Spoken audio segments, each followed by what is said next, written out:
When news broke that the new Bond flick would focus on Spectre, a sinister and shadowy organization that will wreak havoc on Bond and MI6 from the inside, I pointed out that was pretty much the exact plot of Captain America: The Winter Soldier. Hail Hydra!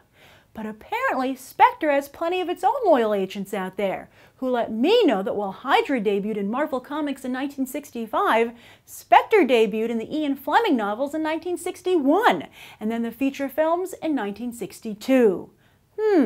Like Bond and Rogers, my interest was piqued, and I decided to dig further. Here's what I found out.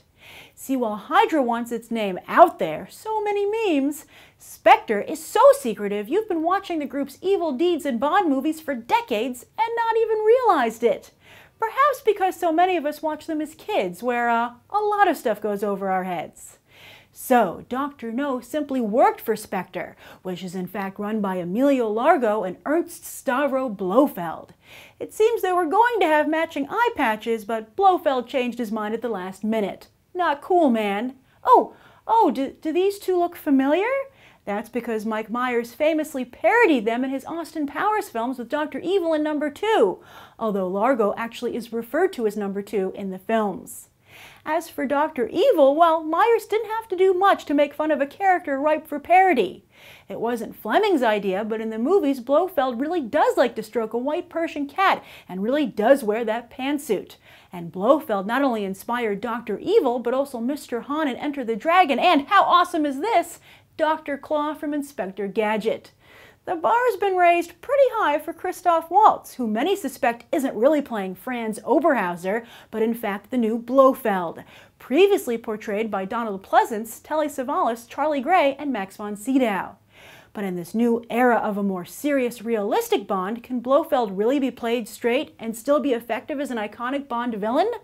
I mean, at this point, the cat's ridiculous, but how can you have Blofeld without the cat? That would be ridiculous.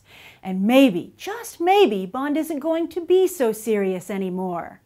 The reason Fleming created Spectre and why the movie so quickly adopted it is because this fictional organization with no national affiliation allows Bond's adventures to be apolitical. Great for the box office and great for distributor Sony for obvious reasons.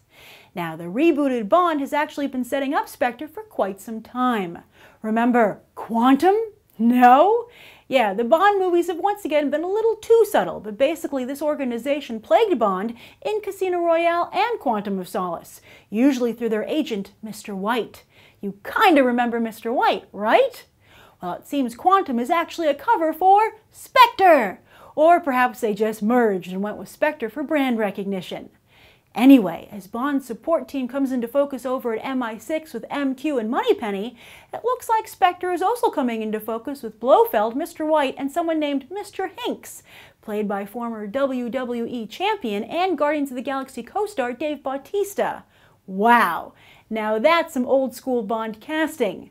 It does indeed seem that the Bond franchise is slipping into old habits, which is weird, considering that the new habits earned the franchise its first billion-dollar flick with Skyfall.